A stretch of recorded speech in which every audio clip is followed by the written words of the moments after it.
The stars twinkled silently in the vast emptiness of space as the UES Thunderchill glided through its patrol route. Captain James Stone stood on the bridge, his tall frame reflected in the reinforced view screen. His dark eyes scanned the regular reports from different sections of his ship, a routine he had followed for the past 7 years. "Captain, we're picking up something unusual," called out Tom from the communication station. His fingers danced across the holographic display as he tried to clean up the signal. "It's not following any known patterns, sir." Stone walked over to Tom's station, his boots making soft thuds against the metal floor.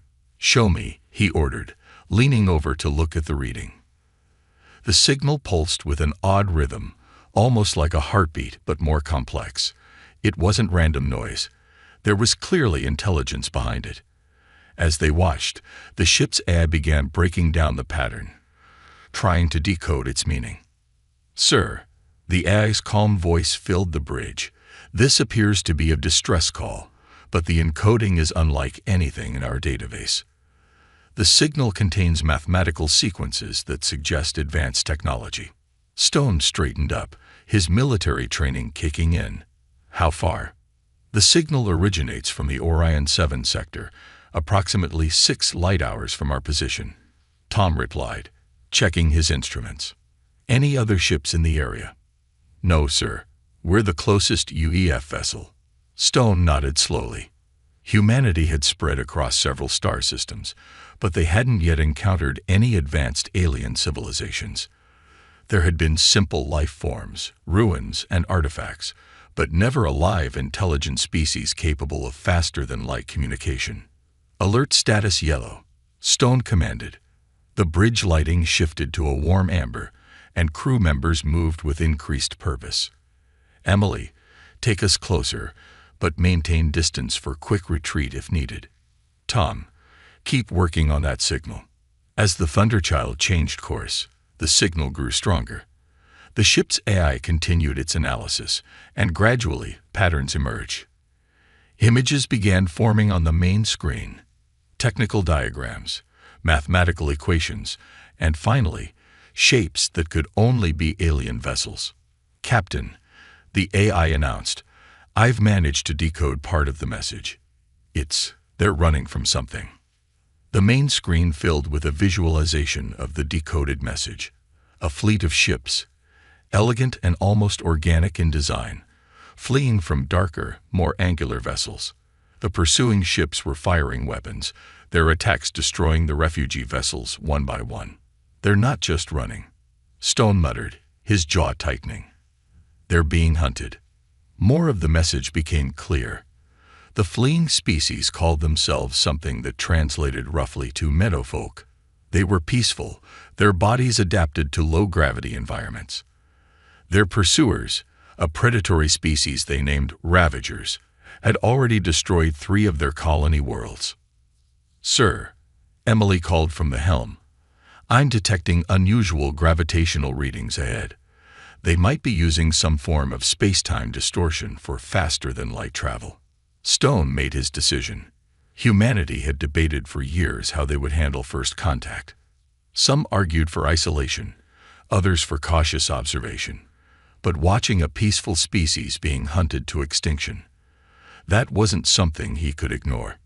"Send a message to Earth Command," he ordered. "Inform them we're responding to a distress call from an advanced alien species under attack. Request additional ships for support." He paused, then added, "And send a response to the meadowfolk. Basic mathematical sequences first, then simplified diagrams of our ship. Let them know help is coming." The bridge crew worked quickly, preparing the response. As they waited for confirmation from Earth Command, Stone watched the tactical display. The meadowfolk fleet was large but scattered, clearly not designed for combat. The pursuing Ravager ships were fewer in number but more organized, moving with predatory efficiency. "Message sent, sir," Tom reported, "both to Earth Command and the alien fleet." Stone nodded, his expression determined. "Now we wait. But be ready. We might need to show these Ravagers what happens when they pick on someone weaker in human-controlled space."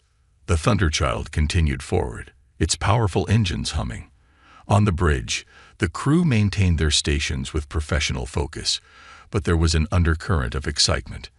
After all these years of searching the stars, they had finally found intelligent life. That this first contact would involve defending the weak against the strong seemed somehow fitting for humanity's debut on the galactic stage. "Sir," Tom called out suddenly, "we're getting a response from the alien fleet. They're sending us their language patterns." Stone allowed himself a small smile. "Well then, let's introduce ourselves properly." The meeting room of the UES Thunderchild had never felt so important. Captain Stone stood by the reinforced window, watching as the first shuttle from the Meadowfolk fleet approached their ship. The alien vessel moved with graceful precision, its silver hull gleaming in the starlight. "Their pilot is requesting final docking clearance," Tom announced from the corner, where he monitored communications. "Their universal translator is working with our language database now." Stone straightened his uniform. "Grant them clearance, and make sure medical is standing by. Remember, they're from a low-gravity world." The docking procedure went smoothly, almost too smoothly. The Meadowfolk's technology was clearly advanced, their ship connecting to the Thunderchild's airlock with perfect precision. There was a moment of tense silence as the pressure equalized. When the door finally opened, Stone found himself looking at beings that seemed almost too delicate to be real. The three Meadowfolk representatives were tall and slender, with four-fingered hands and large, expressive eyes. They moved carefully in Earth-standard gravity, their movements slow and deliberate. The lead alien stepped forward, supported by what looked like a personal gravity adjustment field. "I am Ambassador Reed," it said through the translator. Its voice was musical, even through the electronic conversion. "We thank you for answering our call for help." Stone noticed how the ambassador's translator had chosen a simple, human-friendly name. A diplomatic gesture, he realized. "Welcome aboard the Thunderchild," he replied. "I'm Captain Stone. We're here to help." The meeting room's gravity was quickly adjusted to match the Meadowfolk's homeworld. The aliens visibly relaxed, their movements becoming more natural. As they sat around the conference table, Stone couldn't help but notice how their chairs had to be specially reinforced despite their light weight. "Our situation is desperate," Ambassador Reed explained, activating a holographic display. "The Ravagers found our first colony 3 cycles ago. They destroy everything in their path, taking our resources and leaving nothing behind." The hologram showed peaceful cities being torn apart by massive mining machines. Stone's jaw tightened as he watched. The Ravagers didn't just take resources, they demolished entire civilizations to get them. "How many ships are pursuing you?" Stone asked, studying the tactical displays. 23 warships, Reed answered. "We are engineers, builders. Our ships are made for exploration and colonization, not war. We can run, but we cannot fight." Tom, who had been quietly analyzing the Meadowfolk's technical data, suddenly straightened in his chair.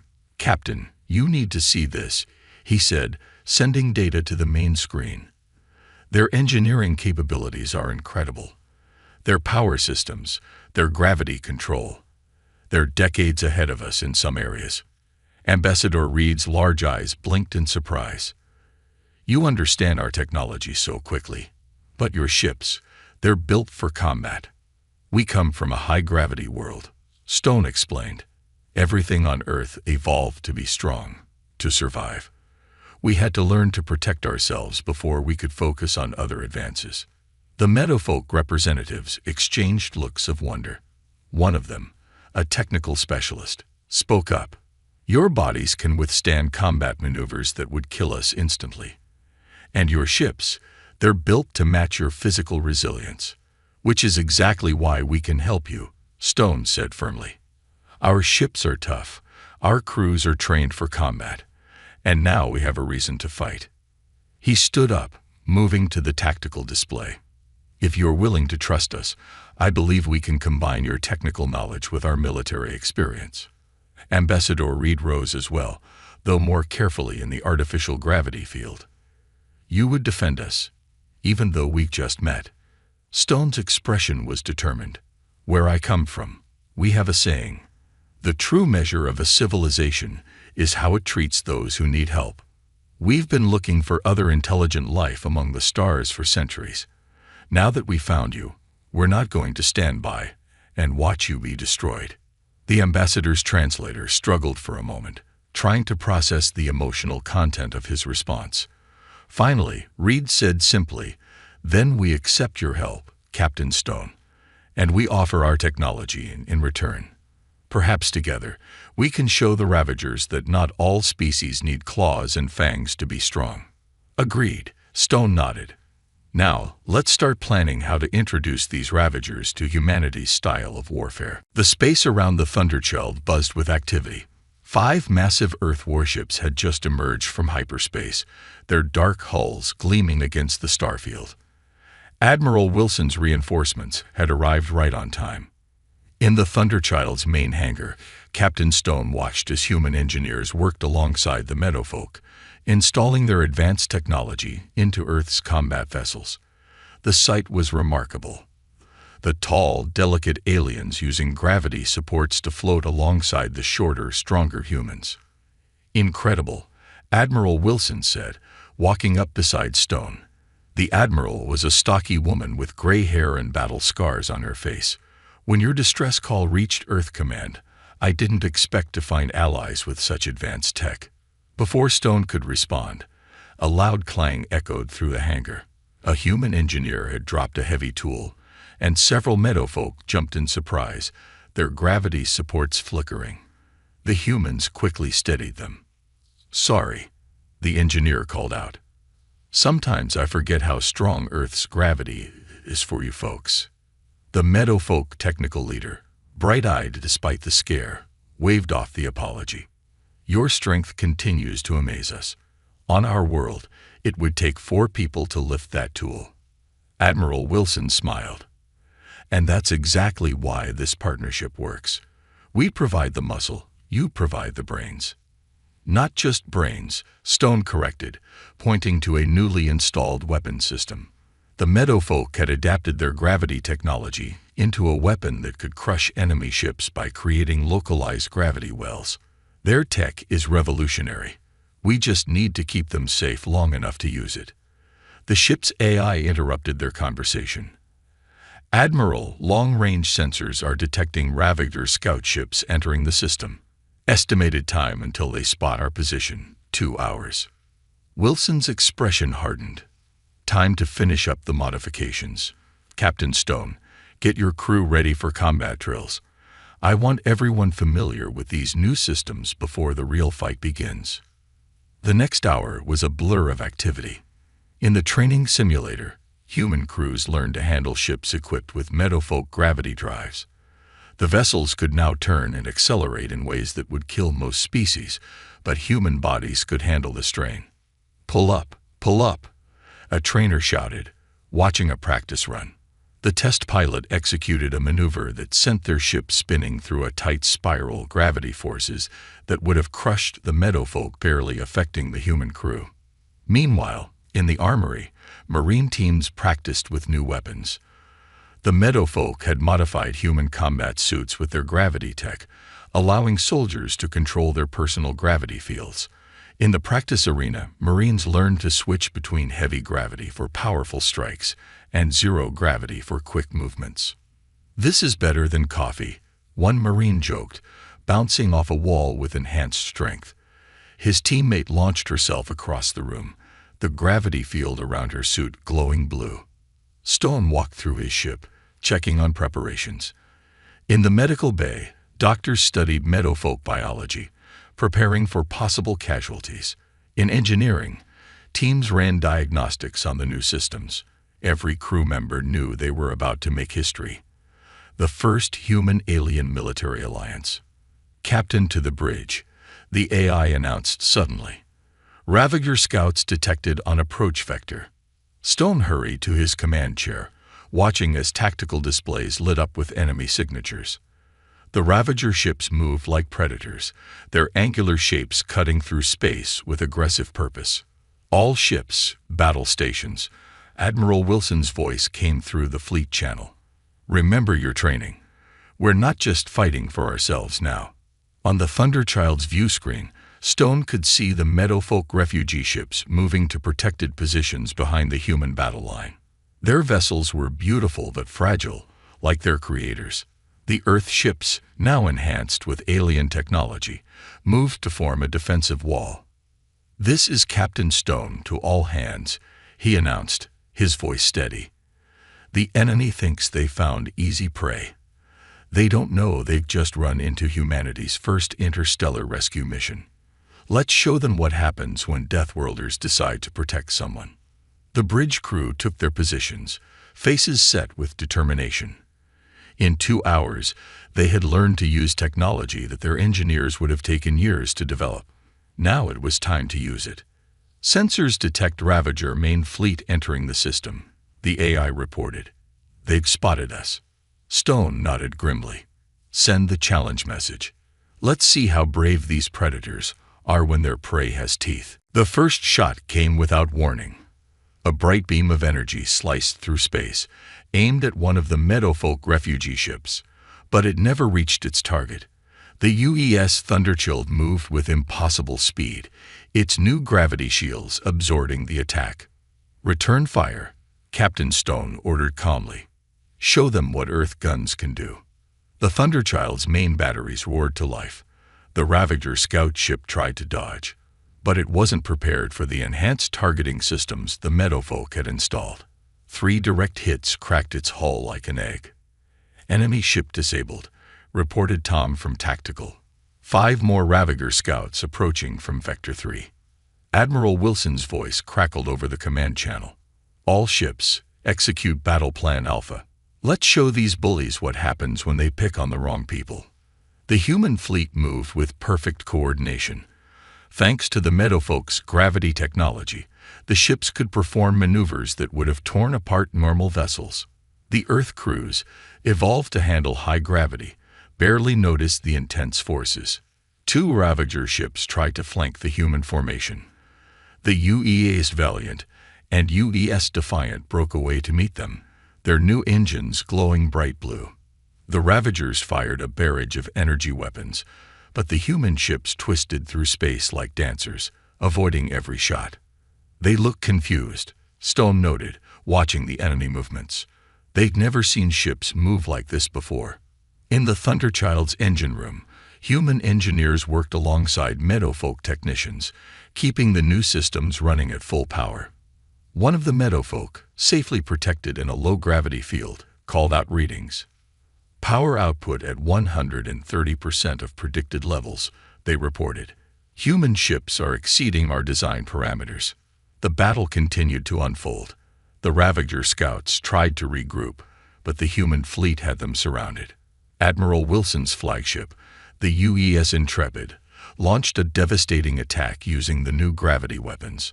The Ravager ships suddenly found themselves crushed by artificial gravity wells, their hulls buckling under forces they weren't designed to handle. "Enemy ships attempting to retreat," the AI announced. "They're sending out wideband transmissions." "Let them run," Admiral Wilson commanded. "Let them tell their fleet what they found here." Stone watched the tactical display as the remaining Ravager scouts fled at full speed. Their retreat was messy and panicked, nothing like their confident approach. One of the damaged ships was leaking plasma, leaving a trail of blue fire across the stars. In the refugee fleet, the Meadowfolk were celebrating. Their ships lit up with beautiful patterns of light, a traditional display of gratitude. Ambassador Reed's voice came through on the command channel. "Never in our history have we seen such bravery," the ambassador said, their translator struggling to convey their emotion. "You faced our nightmares without fear." "This was just a scout force," Stone reminded everyone. "Their main fleet will come next, and they'll be ready for us now." The human crews began damage assessment and repairs. Despite the one-sided victory, they knew the real test was still to come. In the Thunderchild's medical bay, doctors treated a few minor injuries from the intense maneuvers, but nothing serious. The human body's natural resilience had proven itself again. "Captain," Tom called out, "we're picking up new signals. The Ravager main fleet is mobilizing. Looks like they're sending everything they have." Stone nodded grimly. "Good. Send word to Earth Command. Tell them the first clash was successful, but we'll need more ships for what's coming." Admiral Wilson appeared on the main screen, her scared face set in a determined expression. "All ships, begin combat repairs. I want every weapon, every shield, and every new piece of tech at 100% when their main force arrives." The Admiral paused, then added, "And send our sensor data to the Meadowfolk engineers. Let's see if they can help us squeeze even more performance out of these upgrades." The Ravagers thought they were hunting helpless prey. Instead, they found out what happens when you threaten someone under human protection. As the fleet regrouped, Stone looked out at the stars. Somewhere out there, the Ravager main fleet was coming. But this time, they wouldn't be facing frightened refugees. They would face the combined might of human determination and Meadowfolk technology. And that combination had already proven deadly. The war room of the UES Thunderchild was packed with both humans and Meadowfolk. Admiral Wilson stood at the center, her holographic battle map showing the positions of all ships in the system. The Ravager main fleet would arrive in less than 6 hours. "Their fleet outnumbers us 3-1, Wilson said, pointing to the red dots representing enemy ships. "But numbers aren't everything. Captain Stone, share what you learned from the scout battle." Stone stepped forward, his tall frame casting a shadow over the hologram. "The Ravagers fight like predators because that's what they are. They expect their prey to run or freeze. When we hit them with aggressive tactics, they fell apart." The Meadowfolk technical chief raised a delicate hand. "We've analyzed the battle data. Your ships performed beyond our expectations. The gravity drives can handle even more power if you need it." "More power?" A Marine commander grinned. "My teams are already having fun with the current settings. We've trained for boarding actions using the new gravity suits. The Ravagers won't know what hit them." Admiral Wilson nodded, then pressed a button. The hologram changed to show their battle formation. "Here's the plan. We'll split our forces into 3 groups. The Thunderchild will lead Strike Force Alpha here." She pointed to the front of their formation. "Strike Force Beta, led by the UES Valiant, will hide behind the third moon," she continued. "The Ravagers won't detect you through the magnetic interference. When they commit to attacking Alpha, Beta strikes their flank." The Meadowfolk ambassador watched with wide eyes. "And our refugee ships, protected in the asteroid field," Wilson assured them. "We've modified the asteroids with your gravity tech.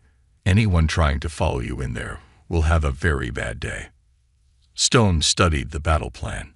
The human ships would use their new maneuverability to break up the Ravager formation.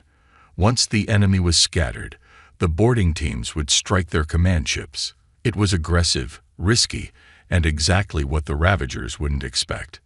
In the ship's training room, Marine teams practiced with their enhanced combat suits. The gravity controls let them become nearly weightless for quick movement, then suddenly heavy for powerful attacks. One Marine demonstrated by floating gently across the room, then activating maximum gravity to punch through a reinforced practice target. "The Ravagers rely on their natural strength," the combat instructor explained. "But with these suits, even our weakest soldier can hit harder than their strongest warrior." Meanwhile, in engineering, human and Meadowfolk technicians made final adjustments to the ship systems. The Meadowfolk had discovered that human vessels could handle even more power than their own ships. Their technology, combined with human durability, created capabilities neither species had imagined possible. "Your ships are like your bodies," a Meadowfolk engineer observed, watching the power readings. "They're built to endure things that would destroy our vessels instantly." Admiral Wilson called all ship commanders for a final briefing. The holographic faces of every captain appeared around the war room, their expressions determined. "The Ravagers think they're the strongest force in this part of space," she said. "Today, we prove them wrong." The Admiral turned to Ambassador Reed. Your people gave us the tools. Now we'll show you how humanity uses them." Stone watched his crew make final preparations. Weapons were checked, systems were tested, and battle stations were assigned. In the medical bay, doctors prepared for casualties, though the first battle had proved their new defenses were strong. "Captain," Tom called from communications, "long-range sensors are picking up the Ravager fleet. They're coming in fast, all ships in attack formation." Stone smiled grimly. "They're angry." "Good. Angry enemies make mistakes. All ships, battle stations." Admiral Wilson's voice rang through the fleet. "Remember your training. Remember why we're fighting." The Ravagers wanted to hunt what they thought was easy prey. Instead, they found humanity. Let's show them what that means. The human fleet moved into position. On every ship, crews manned their stations. The enhanced engines hummed with power that would have torn apart normal vessels. In their protected hideout, the meadowfolk watched with hope as their new allies prepared to make history. Strike Force Beta, in position, reported the UES Valiant. Strike Force Alpha, ready, Stone confirmed. Admiral Wilson's voice was calm but full of steel. "All ships, prepare for combat. Let's teach these predators about fighting Deathworlders." The Ravager fleet emerged from hyperspace like a storm of metal and energy. 60 warships, their black hulls bristling with weapons, formed up into an attack formation. Their massive command ship hung in the center, nearly twice the size of the Thunderchild. "They're launching fighters," Tom reported from his station. "Hundreds of them." Captain Stone stood calm on his bridge. "Let them come. All ships, execute Battle Plan Alpha." The human fleet faced the Ravager armada without flinching. The Thunderchild led the front line, its new gravity shields glowing with power. Behind them, Strike Force Beta waited silently in the moon's shadow, ready to spring the trap. "Enemy fleet entering weapons range," the AI announced. "They're charging weapons." The space between the fleets lit up with energy beams and plasma bolts. The Ravagers expected their overwhelming numbers to crush the human defense. Instead, their attacks met empty space as the Earth ships moved with impossible speed and grace. "Now," Admiral Wilson commanded, "show them what these upgrades can do." The human fleet exploded into action. Ships performed maneuvers that should have torn them apart. The Thunderchild spun on its axis, its gravity weapons creating crushing fields that crumpled Ravager fighters like paper. Other human ships darted between enemy vessels, their enhanced engines leaving trails of blue fire. "Strike Force Beta, execute flanking maneuver," Wilson ordered. From behind the moon, 5 more human warships appeared, catching the Ravager fleet in a perfect crossfire. The enemy formation broke apart in confusion, their coordinated attack dissolving into chaos.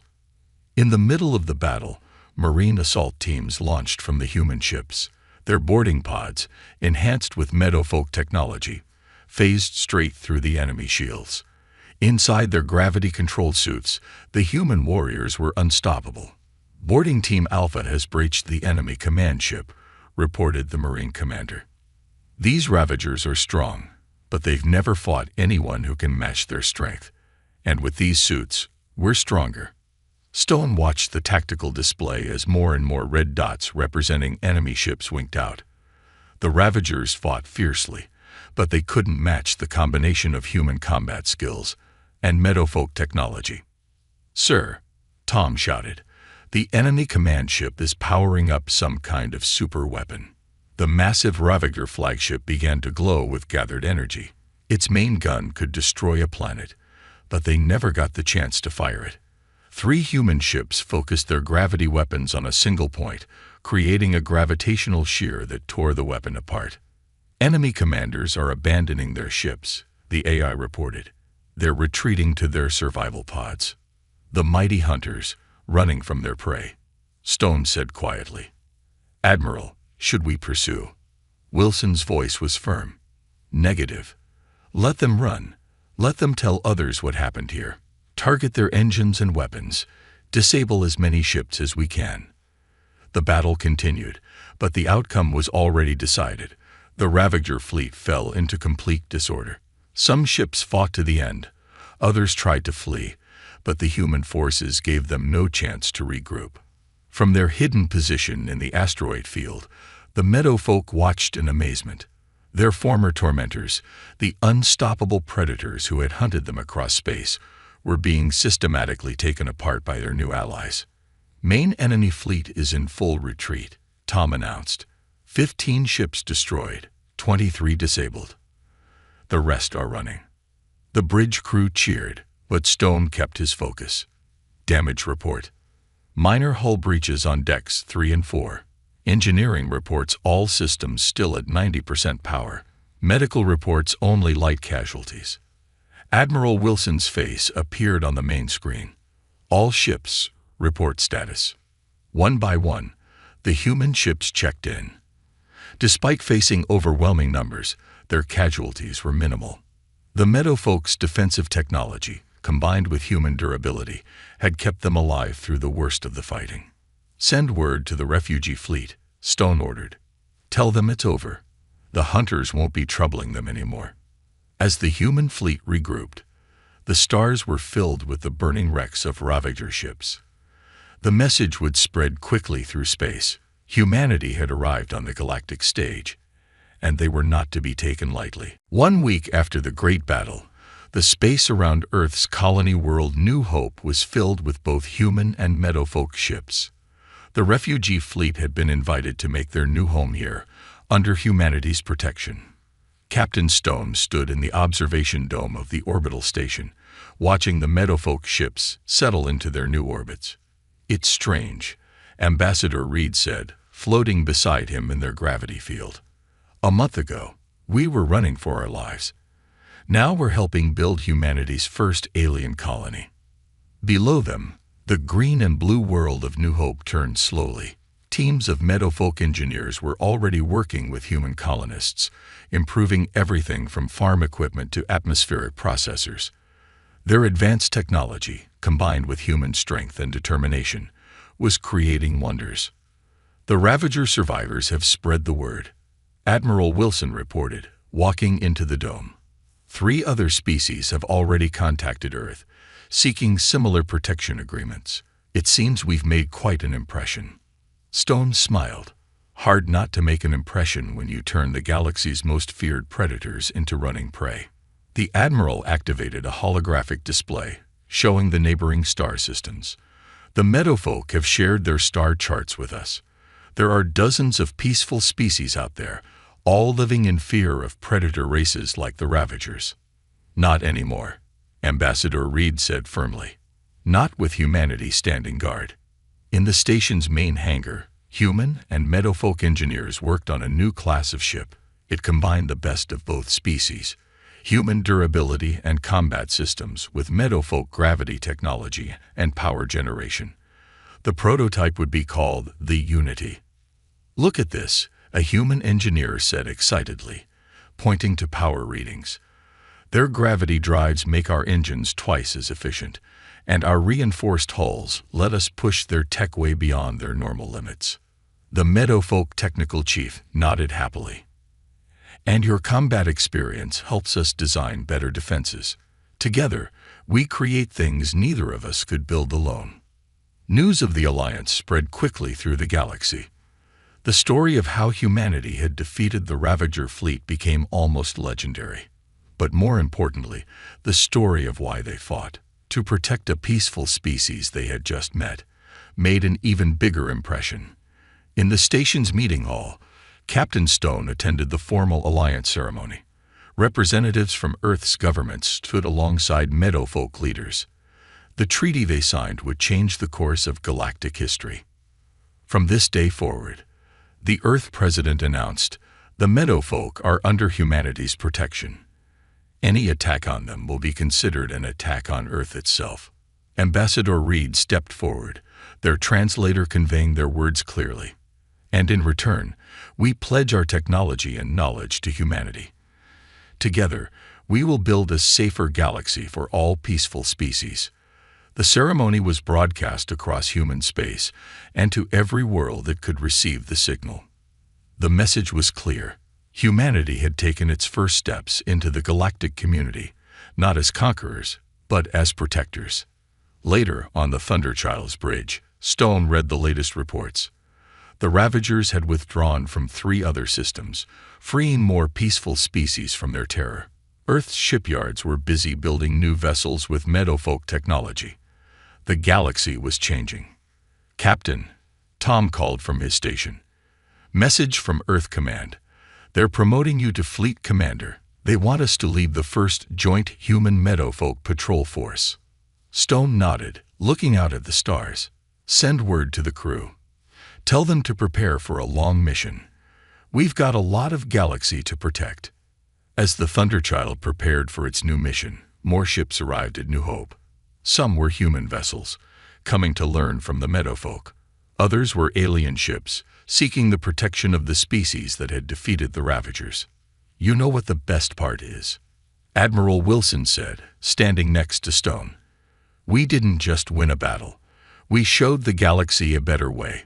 Strength doesn't have to be used for hunting. It can be used for protecting."